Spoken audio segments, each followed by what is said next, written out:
عن جارية له عليه السلام قالت: لما ولد السيد عليه السلام رأت له نورا، شافت نور لمن ولد الإمام الحجة عجل الله تعالى فرجه الشريف، شافت نور ساطعا قد ظهر منه وبلغ في أفق السماء واصل إلى السماء، ورأت طيورا بيضاء تهبط من السماء، وطيور قاعد تهبط وتمسح بأجنحتها على رأسه ووجهه وسائر بدنه ثم تطير، وطيور قاعد تنزل من السماء، طيور بيضاء تمسح على رأس الإمام الحجة عجل الله تعالى فرجه الشريف وعلى سائر بدنه ثم تطير. فهني هي استغربت، تقول: فأخبرنا أبا محمد صلوات الله وسلامه عليه فضحك، أخبرناه بذلك فضحك، ثم قال: تلك ملائكة السماء نزلت لتتبرك به وهي أنصاره إذا خرج. يعني معناته أن الإمام صلوات الله وسلامه عليه سوف يكون له أنصار أيضا من الملائكة، والملائكة ما هم إلا خدام لآل محمد صلوات الله وسلامه عليهم. من الأمور العجيبة أيضا أن الإمام عليه السلام تكلم وهو في المهد، ففيه سنة من سنن عيسى عليه السلام. تقول نسيم، تقول: دخلت على صاحب الزمان عليه السلام بعد مولده بليلة فعطست، فقال لي: يرحمك الله. إذا مستحب إذا واحد عطس الآخر يقول له يرحمك الله. قالت نسيم: ففرحت بذلك، يا بختها إذا الإمام عليه السلام كلمها. فقال عليه السلام: ألا أبشرك بالعطاس؟ فقلت: بلى بشرني. قال: هو أمان من الموت 3 أيام، يعني إذا عطستي تأكدي أنك 3 أيام حية وما تموتين.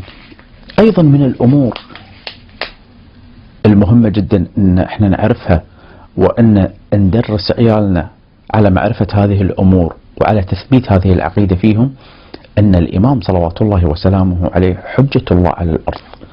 فإذا كان حجة الله على الأرض فيعرف جميع اللغات وجميع الألسن وجميع اللهجات، بل حتى منطق الطير ولغة الجن وإلى آخره من الأمور، لأن حجة على الأرض على الخلائق كلها.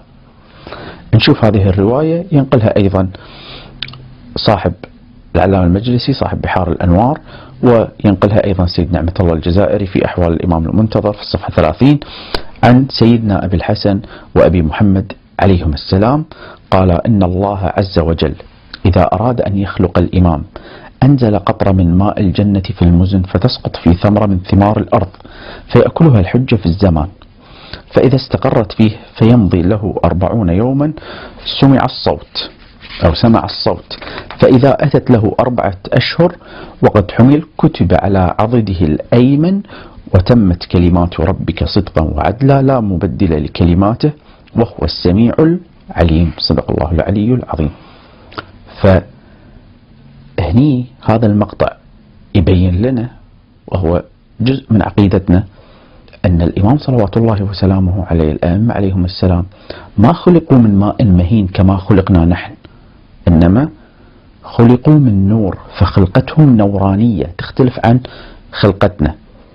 إحنا خلقتنا من طين، خلقتنا من ماء مهين، لكن هم خلقتهم نورانية. لذلك الإمام صلوات الله وسلامه عليه لا ظل له، يعني إذا مشى بالشمس ما له ظل. فإذا ولد قام بأمر الله ورفع له عمود من نور في كل مكان ينظر فيه إلى الخلائق وأعمالهم. يعني في كل وقت الإمام صلوات الله وسلامه عليه ينظر لك، لا تظن أنك تغيب طرفة عين على الإمام. لما تولد أخذه أبوه فقال: يا بني اقرأ مما أنزل الله على أنبيائه ورسله. احنا في زيارة وارث شو نقول؟ السلام على وارث آدم صفوة الله، السلام على وارث نوح، السلام على وارث الأنبياء نذكرهم. يقول: فابتدأ بصحف آدم فقرأها بالسريانية، يعني الإمام عليه السلام خلاص يولد جميع العلوم عنده.